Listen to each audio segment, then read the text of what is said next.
جنگ عظیم اول کا آغاز گزشتہ سال اگست سے ہو چکا تھا اور تقریباً ہر محاذ پر جنگ کی آگ انتہائی تیزی سے بھڑک رہی تھی۔ افریقہ کے صحرا اور جنگلات، چین کے جزیرے، مشرق بعید کے سمندر، بلکان کے علاقے، پولینڈ، گلیشیا، پروشیا اور فرانس سبھی تو جنگ کی تباہ کاریوں کا شکار ہو چکے تھے اور مقابل افواج ایک دوسرے پر کارگر حملے کرنے اور شکست دینے کے مواقع کی تلاش میں تھے۔ اور یوں 1914 کے آخر تک بہت سارے محاذ اپنی شدید ترین صورتحال سے نکل کر ایک معمول کسی کیفیت میں داخل ہو چکے تھے۔ مغربی محاذ پر بھی جرمن اپنی ابتدائی برتری کے بعد فرانس کے مزید علاقوں کو فتح کرنے کا ارادہ ترک کر کے بھرپور انداز سے دفاع کرنے کی پالیسی پر عمل پیرا تھے اور اپنی بھرپور توجہ مشرقی محاذ کی طرف مبذول کرتے ہوئے روسی افواج کو شکست دے کر اپنی تمام تر توجہ مغربی محاذ پر مرکوز کرنے کی کوشش کر رہے تھے۔ دوسری طرف اتحادی افواج جرمن دفاعی جنگ اور روس کی جانب توجہ مبذول کرنے کی کوشش سے واقف ہو کر مغربی محاذ پر اپنے حملوں کی شدت میں اضافہ کرتے ہوئے دشمن کو کمزور کرنے کی کوشش کر رہی تھی۔ وقت گزرنے کے ساتھ ساتھ اتحادی افواج مزید طاقتور ہوتی جا رہی تھیں۔ مغربی اور مشرقی محاذوں پر بھرپور ہزیمت کے باوجود دیگر محاذوں پر بہرحال صورتحال بہت زیادہ حوصلہ افزا تھی۔ 1915 کے دوران مغربی محاذ کی صورتحال میں استحکام نظر آتا رہا۔ دونوں متحارب افواج اپنی اپنی فرنٹ لائنز پر خندقوں میں مورچہ بند ہو کر لڑائیاں لڑتی رہیں۔ اتحادی افواج اپنے مقبوضہ علاقوں کے حصول کے لیے جرمن افواج پر حملے کرتی اور ناکام ہونے کی صورت میں اپنی خندقوں میں پلٹ آتی۔ جرمنی کے عزائم کے مطابق پہلے مشرقی محاذ کو خاموش کر کے اپنا سارا فوکس مغربی محاذ کی جانب مبذول کرنے کی تیاری میں تھے۔ حالانکہ اس منصوبے کو عملی جامہ پہنانا بہت حد تک مشکل تھا۔ بلکان، ترکی اور بحری محاذوں پر 1915 کے دوران کافی زور رہا۔ اسی سال بلغاریہ نے جنگ میں مرکزی قوتوں کی جانب سے شامل ہونے کا فیصلہ کیا۔ ویورز، اب ہم 1915 کے دوران جنگ کے مختلف محاذوں کا ایک ایک کر کے تفصیلی جائزہ لیتے ہیں۔ نمبر 1، مغربی محاذ۔ مغربی محاذ پر جرمن افواج 14 ستمبر 1914 کو اپنی نئی فرنٹ لائن کی طرف پسپا ہو چکی تھیں۔ یہ فرنٹ لائن نومبر 1914 میں ایک مستقل سرحد کی سی صورت اختیار کر چکی تھی۔ اس فرنٹ لائن کو ہنڈنبرگ لائن کے نام سے بھی موسوم کیا گیا۔ اس دوران اتحادی افواج نے متعدد بار مختلف مقامات سے جرمن افواج کی اولین صفوں میں شگاف ڈالتے ہوئے آگے بڑھنے کی ناکام کوشش کی، مگر مجموعی طور پر پورے سال کے دوران چند مقامات کے علاوہ وہ زیادہ سے زیادہ 3 میل آگے یا پیچھے ہونے کے علاوہ کسی بھی فریق کو کوئی خاص کامیابی حاصل نہ ہو سکی۔ اسی سال مغربی محاذ پر جرمن افواج کی جانب سے جنگی تاریخ میں پہلی بار زہریلی گیس یعنی کلورین گیس کا استعمال بطور ہتھیار کیا گیا۔ یہ زہریلی گیس 22 اپریل کو یپرس کی دوسری لڑائی میں برطانوی افواج پر پھینکی گئی۔ نمبر 2، نوچیپل کی لڑائی۔ آرڈینیز کے وسیع و عریض جنگل کے قریب جرمن افواج کی ریل کی ایک ہی مناسب پٹری ہونے کے باعث نقل و حمل میں مشکلات کا سامنا تھا۔ جنرل جوفر نے آریس کے شمال میں ایک پہاڑی پر قبضہ کرنے کے لیے حملے کا پروگرام بنایا۔ 10 مارچ 1915 کو برطانوی افواج نے ایک شاندار اور متحیر کر دینے والا حملہ کیا۔ اس اچانک حملے کے نتیجے میں جرمن افواج کی اولین صف میں خلا پیدا ہو گیا اور برطانوی افواج اس خلا میں گھس کر دشمن پر تابڑ توڑ حملے کرنے لگیں۔ میدان جنگ میں مصروف جرمن افواج کی کمک کے لیے 4 مختلف ریجمنٹ سے 4 بٹالین محفوظ فوج روانہ کی گئی، جس کی آمد پر جرمن افواج جوابی حملہ کرنے میں بھی ناکام رہیں اور یوں وہ اپنی اولین صف کے پیدا شدہ خلا کو مزید بڑھنے سے روکنے میں مصروف رہیں۔ اگلے روز جرمن افواج جو کہ رات کی تاریکی میں 16,000 کے لگ بھگ کمک کے لیے پہنچ چکی تھیں، وہ جوابی حملے کے لیے تیار تھیں۔ یوں 13 مارچ تک جرمن افواج دشمن پر لگاتار شدید حملے کرتی رہیں، تاہم کسی بھی مقام پر وہ اپنی کھوئی ہوئی جگہ حاصل کرنے میں ناکام رہے۔ لیکن جرمن حملوں کا اس قدر فائدہ ضرور ہوا کہ برطانوی افواج نے مزید حملے کرنے کا ارادہ ترک کر دیا اور آخرکار لڑائی اختتام تک پہنچ گئی۔ نمبر 3، یپرس کی دوسری لڑائی۔ German chief of staff general count falcon نے یپرس کے مقام پر اپنے خفیہ ہتھیار زہریلی گیس کے استعمال کا فیصلہ کیا۔ یوں 22 اپریل کو شام 5 بجے ایک بھرپور گولہ باری کے بعد جرمن افواج کی جانب سے زہریلی گیس کا استعمال کیا گیا۔ یپرس میں برطانوی افواج میں انتشار پھیل گیا۔ برطانوی کمانڈر جنرل سمتھ نے کینیڈا کے محفوظ بریگیڈ کو اپنی صفیں دوبارہ ترتیب دینے کی ہدایت کی اور 24 اپریل کو جرمنی نے دوبارہ زہریلی گیس سے حملہ کیا، جس کے نتیجے میں کینیڈا کی فوج کو بھاری جانی نقصان اٹھانا پڑا۔ تاہم جرمن افواج کو اس صورتحال میں بھی مزید پیش قدمی میں سخت مزاحمت کا سامنا تھا 27 اپریل کو جنرل سمتھ نے پسپائی کا فیصلہ کر لیا۔ جنرل سمتھ کے پسپائی کے فیصلے پر فرانس کے ہیڈ کوارٹر میں خوب بحث ہوئی اور جنرل سمتھ کو برطرف کرتے ہوئے اس کی جگہ جنرل ہربرٹ کو افواج کی قیادت کی ذمہ داری سونپی گئی۔ نئے جنرل ہربرٹ نے محاذ کا بغور جائزہ لینے کے بعد جنرل سمتھ کے پسپائی کے فیصلے کو ہی پسند کیا۔ اس بار فرانس کے اعلیٰ حکام نے پسپائی کے فیصلے کو قبول کر لیا۔ برطانوی پسپائی کا آغاز 1 مئی کو شروع ہوا، جبکہ جرمن افواج نے 24 اور 25 مئی کو ہونے والے ایک اور حملے میں برطانوی افواج کو یپرس سے مکمل طور پر پسپا ہونے پر مجبور کر دیا اور یپرس جرمن افواج کے قبضے میں آ چکا تھا۔ یپرس کی لڑائی میں برطانوی افواج کو بہت زیادہ جانی و مالی نقصان اٹھانا پڑا۔ برطانیہ کے اس جنگ میں 70,000 فوجی مارے گئے، جبکہ جرمن افواج کا نقصان نصف سے بھی کم رہا۔ نمبر 4، آرٹوئیس کی دوسری لڑائی۔ مغربی محاذ پر جہاں ایک طرف یپرس کی دوسری لڑائی اپنے زوروں پر تھی، اسی دوران فرانس نے آرٹوئیس کے مقام پر ایک بلند پہاڑی دشمن سے چھیننے کے لیے ایک منصوبہ بنایا اور یوں فرانس کی سب سے طاقتور فوج 9 مئی کو آرٹوئیس کے مقام پر جرمن افواج پر بھرپور حملے کے لیے تیار تھی۔ ابتدائی طور پر فرانس کی افواج کو اس پہاڑی کے ایک مقام پر قدم جمانے کا موقع مل گیا، تاہم بعد ازاں کوئی کامیابی حاصل نہ ہوئی۔ 18 جون کو فرانس کی افواج کے بہت زیادہ نقصان کی وجہ سے فرانس نے اس پہاڑی کے علاقے کو حاصل کرنے کا ارادہ ترک کر دیا۔ اس جنگ میں فرانس کے 1 لاکھ سے زائد فوجی مارے گئے۔ نمبر 5، خزاں کے حملے۔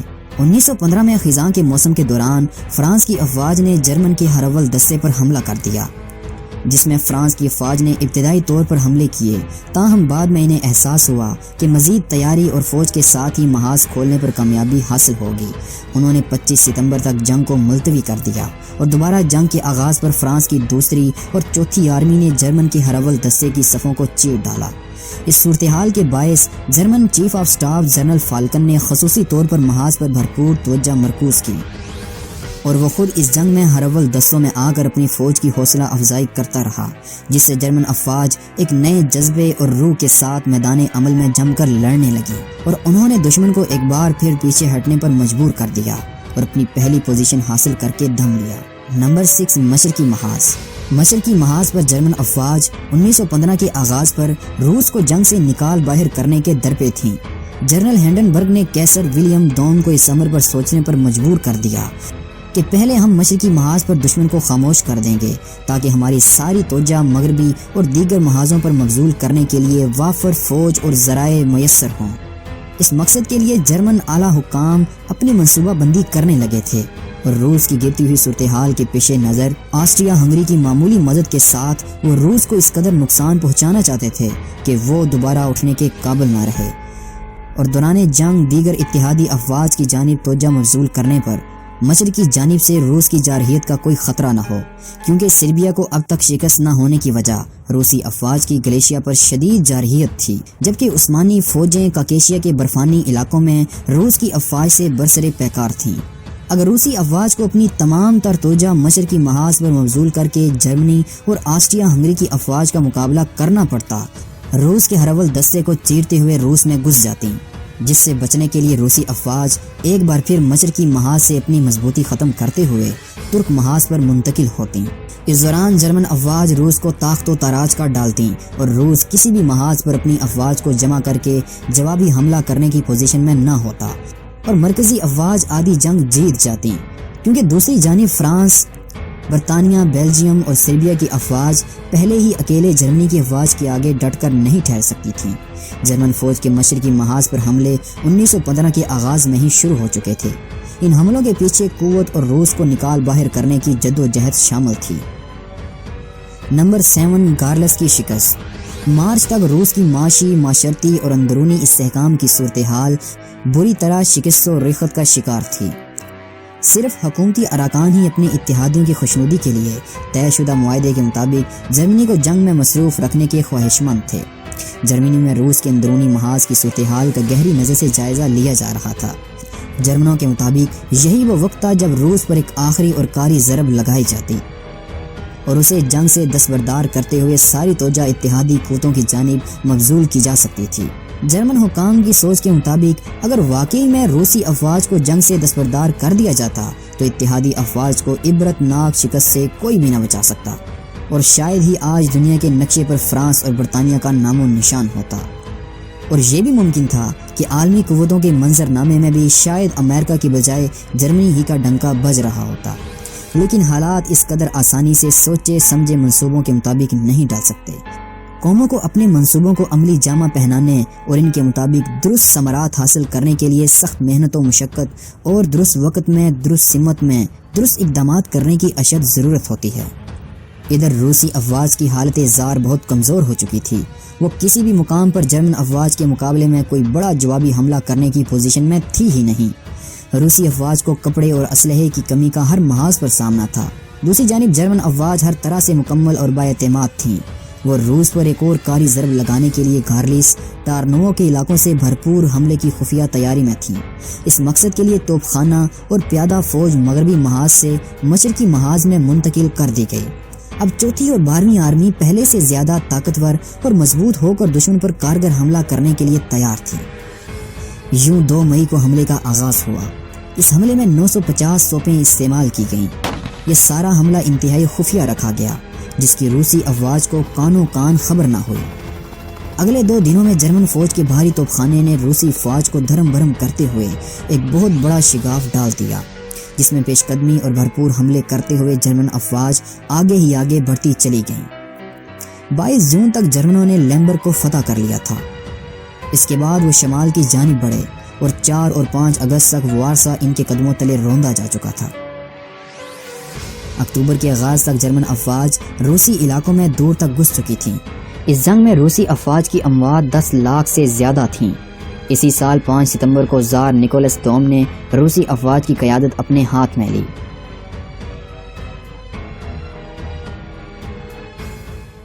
اٹلی کے محاذ۔ اٹلی نے 23 مئی 1915 کو برطانیہ اور فرانس کی درخواست پر اپنے اتحاد ثلاثہ کے حلیفوں کے خلاف لڑنے کا فیصلہ کیا اور ابتدائی طور پر آسٹریا ہنگری کے خلاف اس نے جنگ کا اعلان کر دیا۔ اٹلی جو کہ اتحادی افواج کے ساتھ اس لیے شامل ہوا تھا کہ اسے اتحادی افواج فتح کے نزدیک دکھائی دے رہی تھیں، اب ایک بار پھر سوچ میں مبتلا ہو چکا تھا کہ آخر وہ ہارے ہوئے گروپ کے ساتھ جا کھڑا ہوا ہے اور جیتنے والے گروپ کو چھوڑ چکا ہے، جس کا خمیازہ اسے ضرور بھگتنا پڑے گا۔ مگر اب وقت کا چکر اس کے ہاتھ سے نکل چکا تھا اور اب اسے میدان جنگ میں کودنے کے لیے مناسب وقت کا انتظار تھا۔ دوسری طرف اتحادی افواج اٹلی کو بڑے بڑے لالچ دے کر میدان جنگ میں کودنے پر راضی کر چکے تھے۔ اٹلی اور آسٹریا ہنگری کی 484 میل لمبی سرحد کو ہم 3 مختلف سیکٹرز میں تقسیم کر سکتے ہیں۔ اگر جنگی نقطہ نظر سے دیکھا جائے تو سرحدی علاقوں سے حملہ آور افواج کے لیے گزر کر حملہ کرنا تقریباً ناممکن تھا، جبکہ اٹلی کی افواج کو حملہ کرنے کے لیے صرف اور صرف دریائے ایسونزو کی باریک پٹی سے گزرنا پڑتا تھا، جو کہ انتہائی ناموزوں اور مشکل تھا۔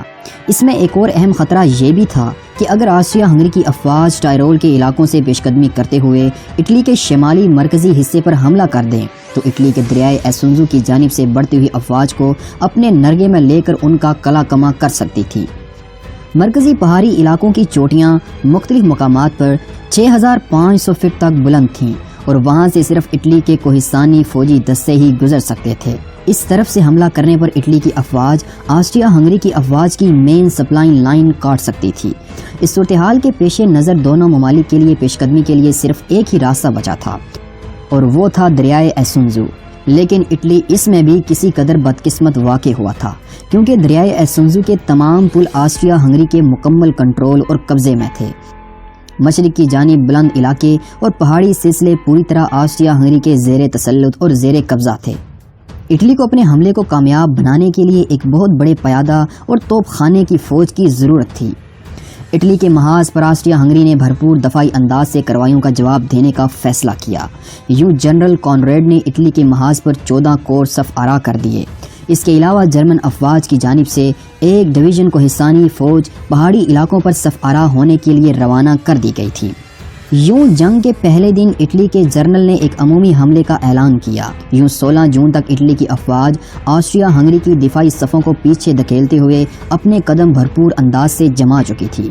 اب انہیں دریائے ایسونزو پر حملہ کرنے کا موقع مل چکا تھا، جس کے لیے انہوں نے 23 جون کی تاریخ مقرر کی تھی۔ اٹلی کی افواج ایک بار پھر بھرپور حملے کے لیے تیار تھی۔ دریائے ایسونزو کی پہلی 4 لڑائیاں۔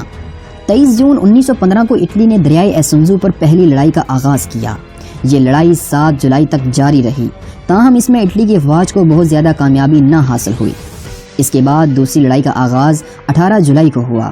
یہ لڑائی بھی 3 اگست تک جاری رہی۔ تیسری لڑائی 18 اکتوبر سے لے کے 3 نومبر تک جاری رہی، جبکہ چوتھی لڑائی 10 نومبر سے 2 دسمبر تک لڑی گئی۔ ان چاروں لڑائیوں میں مجموعی طور پر اٹلی کو اپنے قدم جمانے کا موقع مل چکا تھا، تاہم ان جنگوں میں اٹلی کی افواج نے بے مثال قربانیوں کی داستانیں رقم کیں، لیکن انہیں اس کے مقابلے میں کوئی خاص فتح حاصل نہ ہو سکی۔ آسٹریا ہنگری کی افواج چند مقامات سے پیچھے ضرور ہٹ چکی تھیں، مگر اب بھی ان کی دفاعی صفوں میں مکمل اتحاد اور مضبوطی قائم تھی۔ یوں 1915 کے اختتام پر اٹلی کے فوجی نقصان کی تفصیل کچھ اس طرح سے ہے۔ اٹلی کے 60,000 فوجی مارے جا چکے تھے اور اس کے 19,000 فوجی زخمی تھے، جبکہ 22,500 فوجی قیدی بنا لیے گئے۔ دوسری جانب آسٹریا ہنگری کے مجموعی نقصانات 1,65,000 تھے۔ 1915 کے موسم بہار میں جرمنی نے بغداد ریلوے کو سربیا اور بلغاریہ کے راستے جاری کرنے کی ضرورت محسوس کی۔ اس طرح وہ ترکی، آسٹریا ہنگری اور اپنی فوج کی بلا روک ٹوک نقل و حرکت جاری رکھ سکتا تھا۔ اس مقصد کے حصول کے لیے جرمنی نے بلغاریہ کو مرکزی قوتوں کے شانہ بشانہ میدان جنگ میں کود جانے کے لیے مراعات پیش کیں۔ دوسری طرف اتحادی افواج بھی بلغاریہ کو اپنے ساتھ ملانے کے لیے بڑی بڑی پیشکش کر چکی تھیں، مگر بدقسمتی سے اتحادی افواج سربیا اور مونٹی نیگرو کی حلیف تھیں، اور ان ممالک نے 1913 کی دوسری جنگ بلقان میں بلغاریہ کو شکست دیتے ہوئے اس کے ڈھیر سارے علاقے چھین لیے تھے۔ بلغاریہ کے یہ زخم اندر ہی اندر اسے سربیا سے انتقام لینے پر مجبور کر رہے تھے۔ چنانچہ جرمنی کی جانب سے بھرپور پیشکش اس کے سربیا سے انتقام لینے کے ارادے کی تکمیل کر رہی تھی، لیکن اس میں ایک رکاوٹ تھی کہ برطانوی افواج ترک محاذ پر گیلیپولی کے مقام پر حملہ آور تھیں، اور ان کی فتح کی صورت میں بلغاریہ کو اپنے قریب ترین برطانیہ جیسے دشمن سے واسطہ پڑ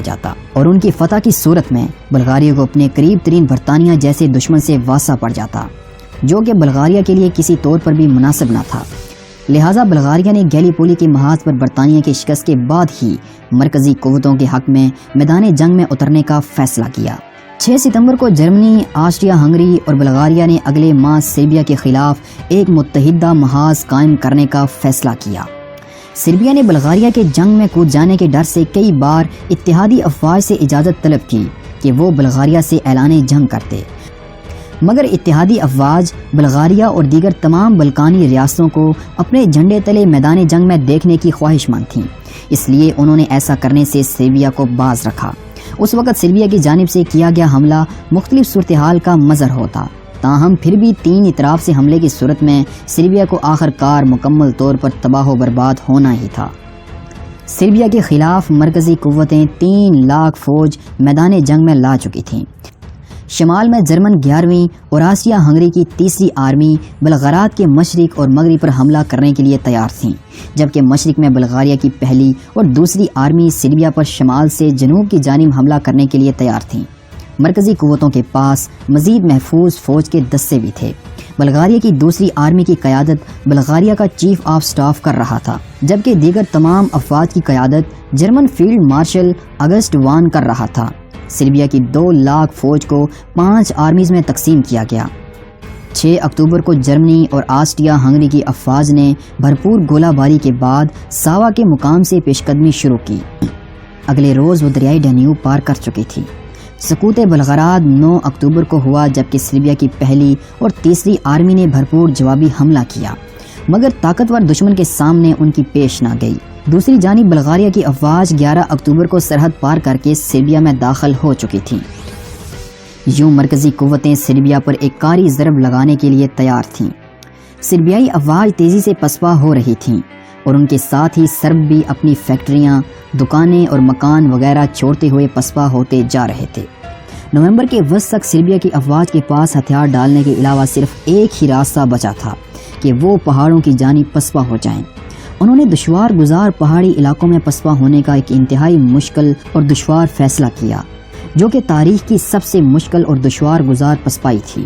اس تاریخی پسپائی کے بعد 15,000 فوجیوں نے اتحادی بحری جہازوں کے ذریعے کرفو کے مقام پر جا کر پناہ لی۔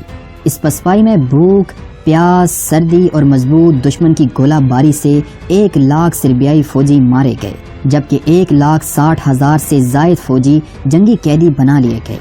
بلغاریہ سربیا کی افواج کا پیچھا کرنا چاہتا تھا، مگر جرمنی اور آسٹریا ہنگری نے اسے ایسا کرنے سے منع کر دیا۔